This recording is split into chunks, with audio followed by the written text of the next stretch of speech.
Die Sondagmôre baie vroeg het die vroue na die graf toe gegaan met die reukolie wat hulle reggemaak het. Daar kry hulle die klip weggerol van die ingang van die graf af, en toe hulle ingaan het hulle nie die liggaam van die Here Jesus gekry nie. Hulle het nie geweet wat om daarvan te dink nie. Met eens staan daar by hulle 2 manne met blink klere aan. Die vroue het groot geskrik en met hulle gesig na die grond toe gebuig. Toe sê die manne vir hulle: "Waarom soek julle die lewende by die dooies? Hy is nie hier nie. Hy is uit die dood opgewek. Onthou hoe hy met julle gepraat het toe hy nog in Galilea was en gesê het, die seun van die mens moet uitgelewer word in die hande van die sondige mense, gekruisig word en op die 3de dag opstaan." Toe het hulle sy woorde onthou en van die graf af teruggegaan en al hierdie dinge vir die 11 en al die ander vertel. Die vroue was Maria Magdalena en Johanna en Maria die ma van Jakobus. Ook die ander vroue saam met hulle het dieselfde dinge aan die apostels vertel. Maar vir hulle het hierdie verhaal na onsin gelyk en hulle die vroue nie geglo nie. Petrus het egter opgespring en na die graf toe gehardloop. Toe hy daar vooroor buig, sien hy net die doeke. Vol verwondering oor wat gebeur het, is hy terug huis toe. Dan vers 36 sê die volgende: Terwyl hulle nog oor hierdie dinge praat, staan Jesus self met eens daar tussen hulle en sê vir hulle: "Vrede vir julle." Hulle het geweldig geskrik en bang geword en gedink hulle sien 'n gees. En hy sê toe vir hulle: "Waarom is julle so verskrik en waarom kom daar twyfel in julle harte? Kyk na my hande en my voete, dit is tog ek self. Voel aan my en kyk. 'n Gees het tog nie vleis en bene soos julle sien dat ek het nie." En terwyl hy dit sê, wys hy vir hulle sy hande en sy voete. Toe hulle van blydskap en verwondering nog nie kon glo nie, sê hy vir hulle: "Het julle hier iets om te eet?" Hulle gee hom toe 'n stuk gebakte vis en hy het dit gevat en voor hulle oë geëet. En daarna sê hy vir hulle: "Dit is die betekenis van die woorde wat ek vir julle gesê het toe ek nog by julle was, naamlik dat alles vervul moet word wat in die wet van Moses en in die profete en die psalms oor my geskrywe is." Toe open hy hulle verstand om die skrif te verstaan. Verder sê hy vir hulle: "So staan daar geskrywe, die Christus moet ly en op die 3de dag uit die dood het opstaan, en in sy naam moet bekering en vergewing van sondes aan al die nasies verkondig word, van Jerusalem af en verder. Julle is getuies van hierdie dinge, en ek sal die gawe wat my Vader beloof het vir julle stuur, maar julle moet in die stad bly, totdat julle met krag van bo toegerus is." Net tot sover. Kom ons bid saam.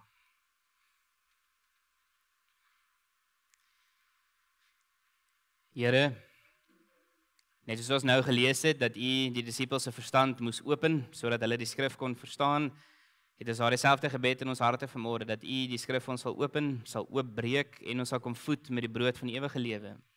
Wanneer ons op hierdie moment reflekteer, Here, bid ek ook dat U my sal gebruik as 'n instrument en dat my menslikheid nie in die pad sal staan van dit wat U wil bereik of kommunikeer nie. Mag U spreek, Here, en ons almal as U dienaars luister na dit wat U vir ons wil sê. In Jesus naam bid ons dit. Amen.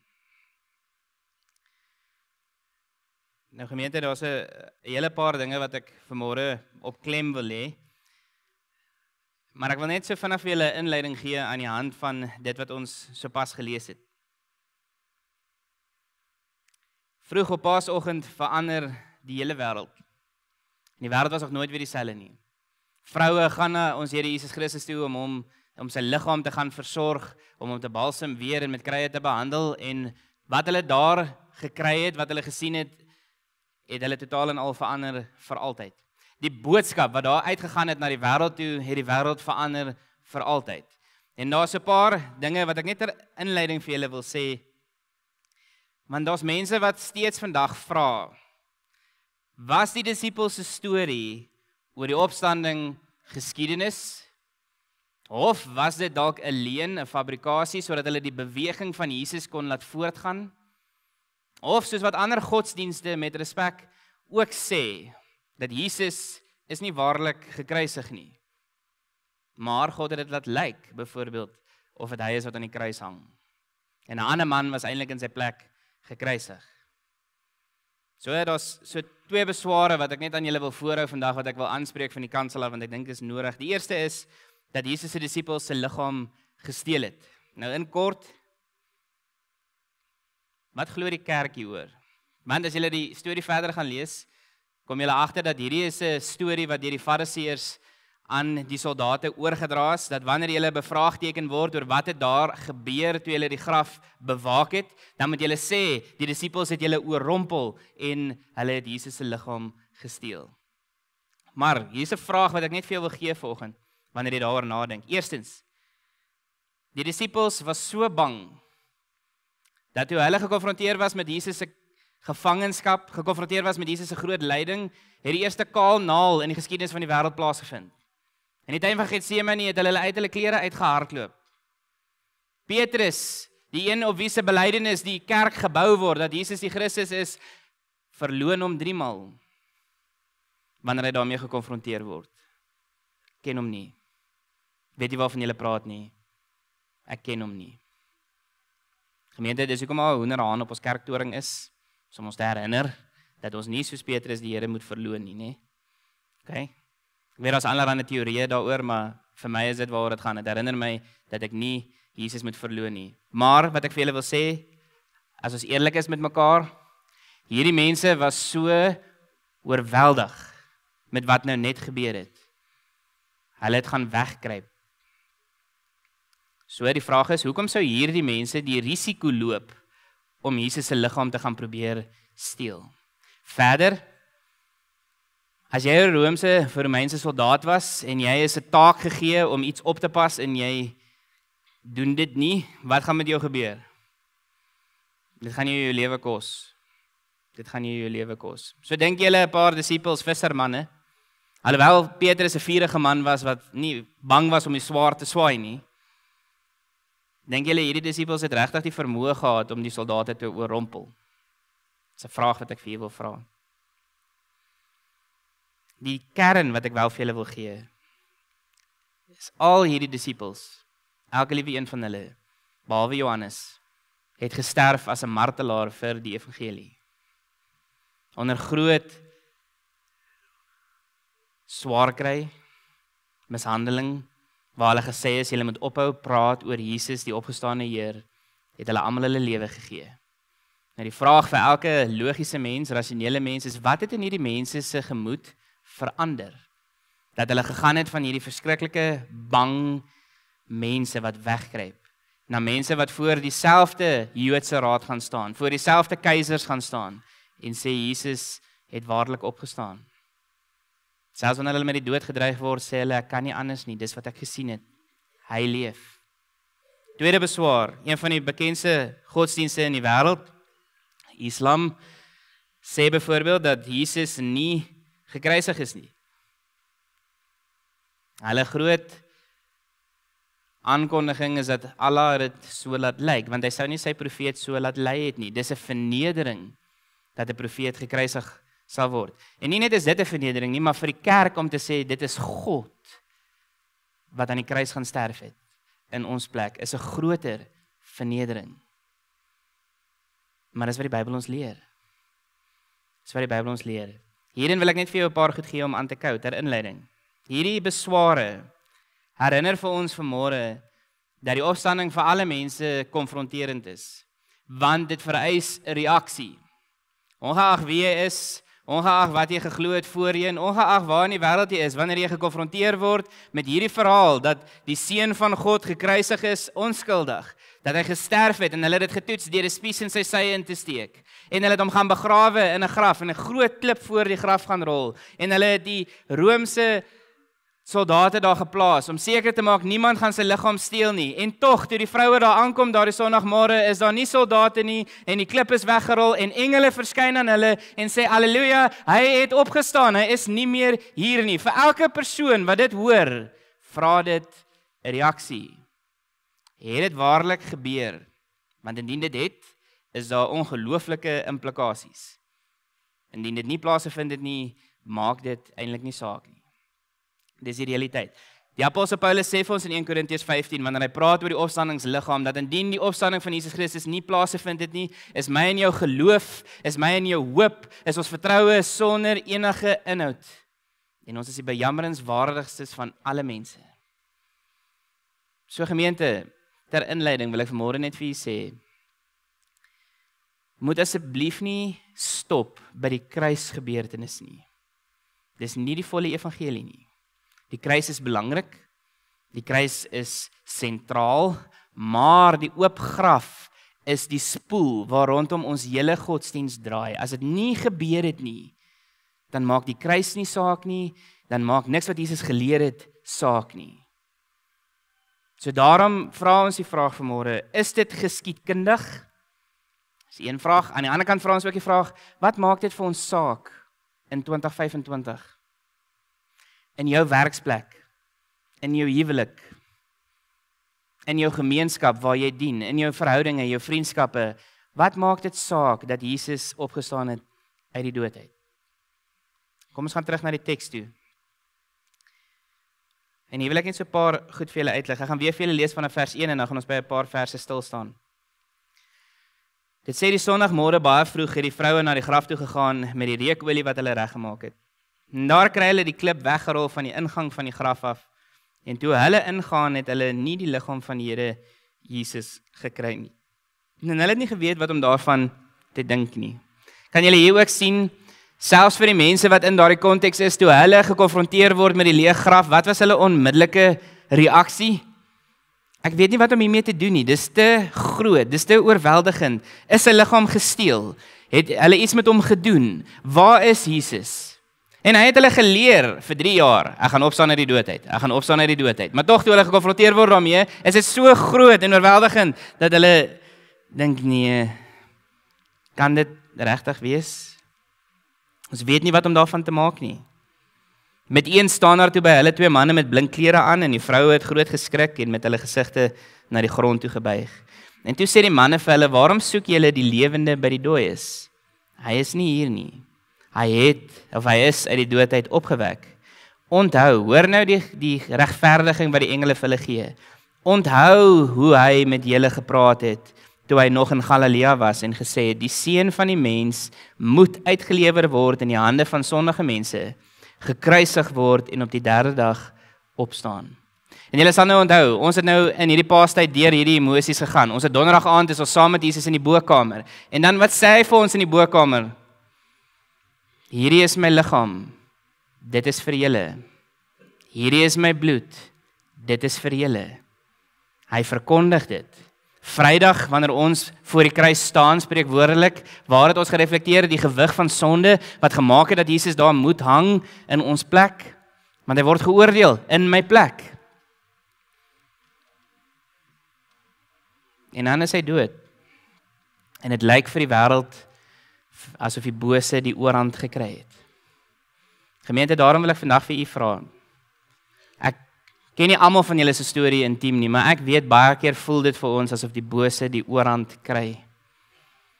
Jy word vasgevang, jy word verstrengel, jy voel daar's nie hoop of uitkomsplek of kans nie. Christus se leë graf herinner almal van ons hier, daar's hoop. Daar's hoop. Daar's nuwe lewe, daar's transformasie, daar's vryspraak. Al daai dinge is 'n realiteit omdat Jesus opgestaan het uit die dood uit. Mag julle dit koester in 2025. Hoor nou die volgende. Toe het hulle sy woorde onthou en van die graf af teruggegaan en al hierdie dinge vir die 11 en die ander vertel. Die vroue was Maria Magdalena en Johanna en Maria die ma van Jakobus. Ook die ander vroue saam met hulle het dieselfde dinge aan die apostels vertel. Hoor nou vers 11. Maar vir hulle het hierdie verhaal na onsin geklink en hulle die vroue nie geglo nie.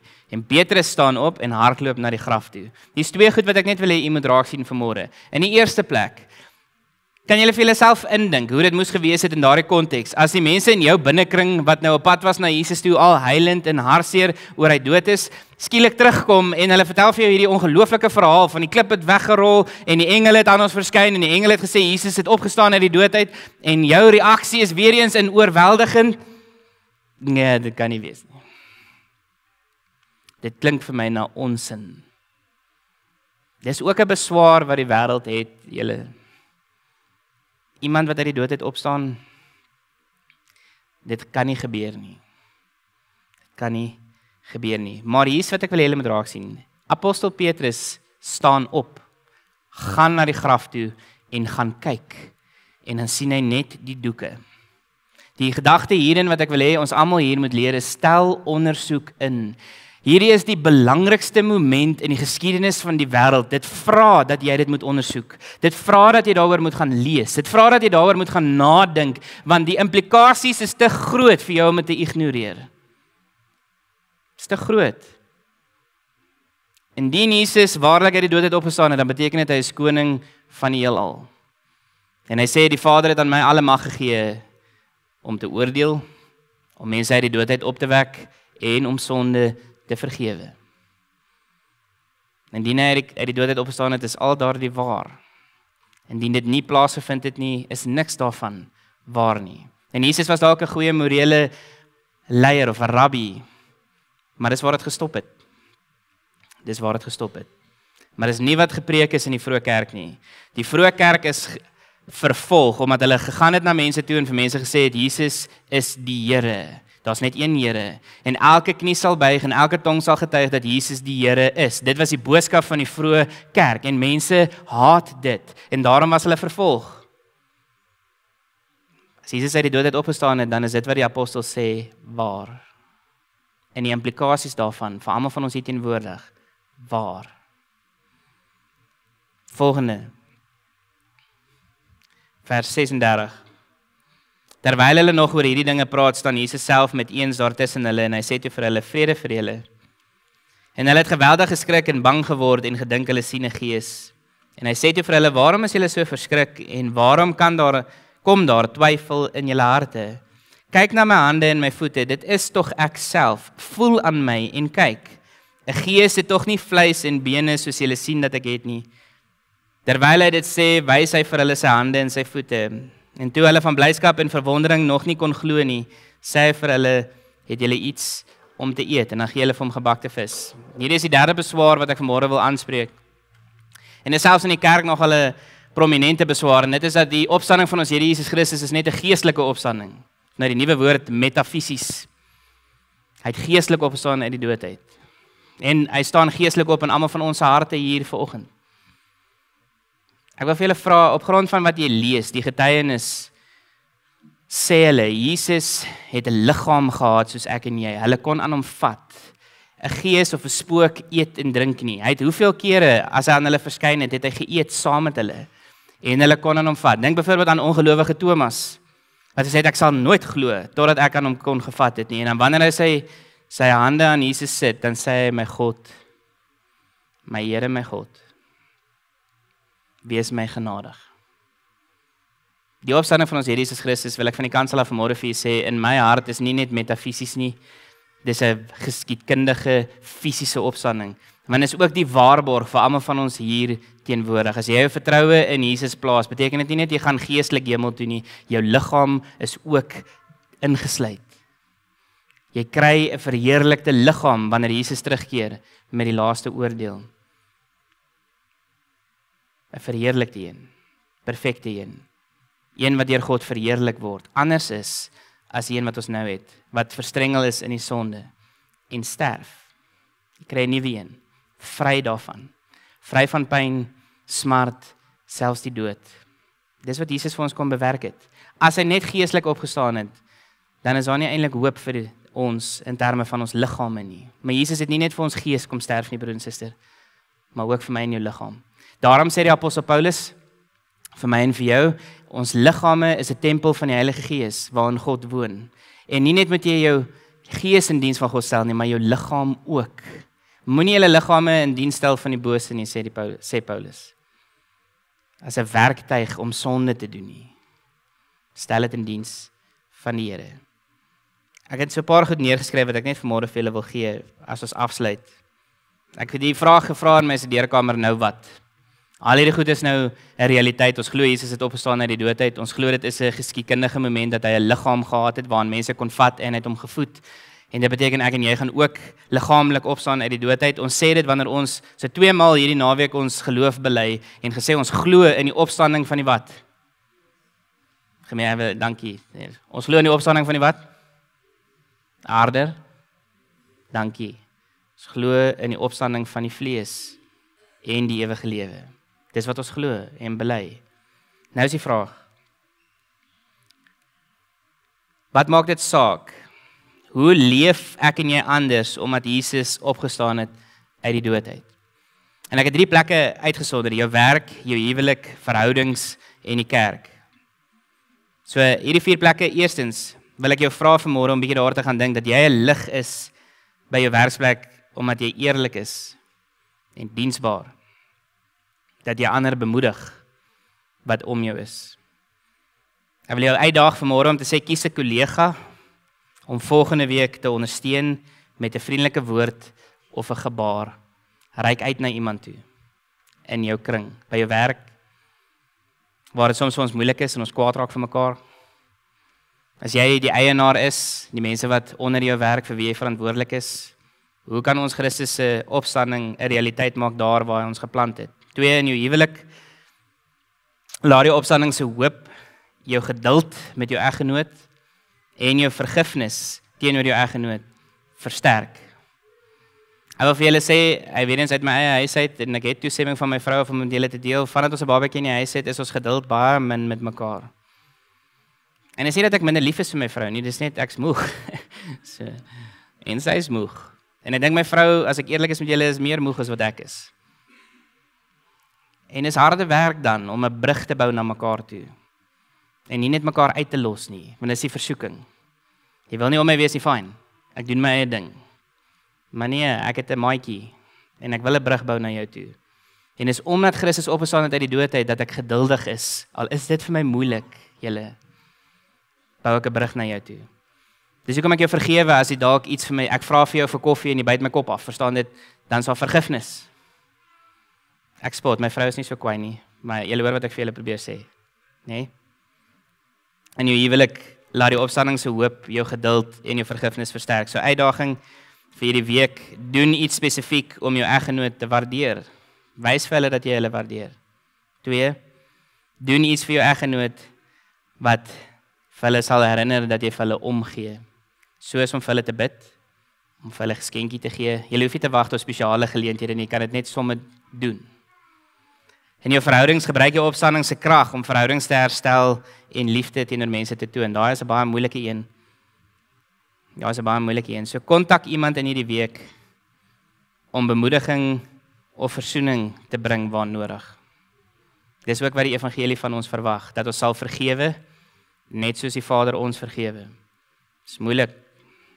Laastens as kerk, broer en suster, mag ons as 'n gemeente 'n baken wees van hoop in ons gemeenskap. Deur ons projekte en ons bereidwilligheid om te getuig van hierdie dinge wat gebeur het. Die laaste vers wat ek vir julle wil gee, wat vir my so kragtig is waar die Here gesê het, die volgende vers 7, ek gaan vir julle lees vers 45, wat sê, toe open hy hulle verstand om die skrif te verstaan, en verder sê hy vir hulle, soos daar geskrywe is, die Christus moet ly en op die 3de dag uit die dood opstaan, en in sy naam moet bekering en die vergewing van sondes aan alle nasies verkondig word, van Jerusalem af en verder. En julle, ons, is getuienis van hierdie dinge. En dan sal hy die gawe van die Heilige Gees vir ons gee. So gemeente, mag julle hoor, nie net is ons vanmôre verwonder voor die opstanding wat gebeur het nie, maar ons het ook 'n roeping ontvang om dit te gaan vertel. Het jy gehoor? Het jy gehoor van hierdie dinge wat in Jerusalem gebeur het? Vergifnis van sonde, nuwe lewe, transformasie, vryspraak. Jesus het opgestaan, julle. Dis 'n wonderlike dag, die dag van die Here. So wat maak dit saak dat die Here opgestaan het? Ek gaan dit vir julle opsom. Dit gee vir ons hoop vir elke uitdaging. Dit gee vir my en vir jou die krag om te kan vergewe, en dit gee vir my en vir jou 'n roeping, 'n doel vir hoekom u en ek hier is. So in 2025 met 'n wêreld wat onstabiel is en de mekaar en allerlei dinge wat rondom ons aangaan, laat ons hierdie Paasfees vier met verwondering oor die leë graf, maar ook met toewyding om soos ons Here Jesus te lewe en dit uit te dra na ons werksplek toe, na ons huwelike toe, in ons kerk en gemeenskap. Kom ons bid saam.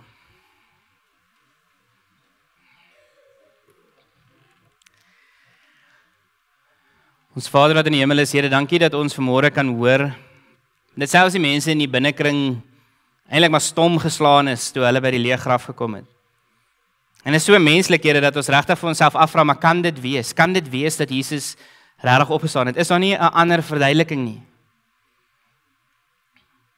Want die implikasies is so groot. Maar dankie dat ons mekaar kan herinner, dat uit die skrif uit vanmôre is dit duidelik, in die geskiedenis is dit duidelik, dat Jesus gesterf het onder Pontius Pilatus. Niemand het 'n beswaar teen dit nie. Dit is wat dit is. Want selfs nie Christene getuig daarvan in hulle literatuur. Jesus is begrawe en sy liggaam is weg. Wat ons met sy liggaam doen, dit is nou die groot vraag vir almal van ons hier teenwoordig en almal wat hierdie boodskap hoor reg oor die wêreld. Die groot vraag, het Jesus opgestaan uit die dood uit? En is alles wat Jesus dan vir ons geleer het die waarheid? Of het hy nie uit die dood uit opgestaan nie en is eintlik niks van wat hy ons geleer het waar of betroubaar nie? Ek bid dat U deur die Heilige Gees vir ons elkeen sal begelei om hierdie vraag vir onsself te kan antwoord. En soos Christus uit die graf uit opgestaan het, nuwe lewe vir ons oopgemaak het, het ons ook dan 'n spreekwoordelik, Here, toegang tot nuwe lewe. Ons kan ook uit die graf uit opstaan, uit die dood uit opstaan, uit die verstrengeldheid, die vasgevangheid, die vasgelooptheid as gevolg van sonde. U het dit vir altyd kom breek. En ons is nie meer slawe van die sonde nie. Ons is oorwinnaars in ons Here Jesus Christus. En U roep ons op tot heiligheid, U roep ons op om te gaan leef soos U van ons verwag en om getuies te wees en bekering te preek en die vergifnis van sondes vir al die nasies. Mag U ons versterk in dit deur die Heilige Gees. En in ons werksplek, in ons huwelike, ons verhoudinge, die kerk, Here, mag ons daar 'n baken van hoop wees waar U ons geplant het. In Jesus naam bid ons hierdie dinge. Amen.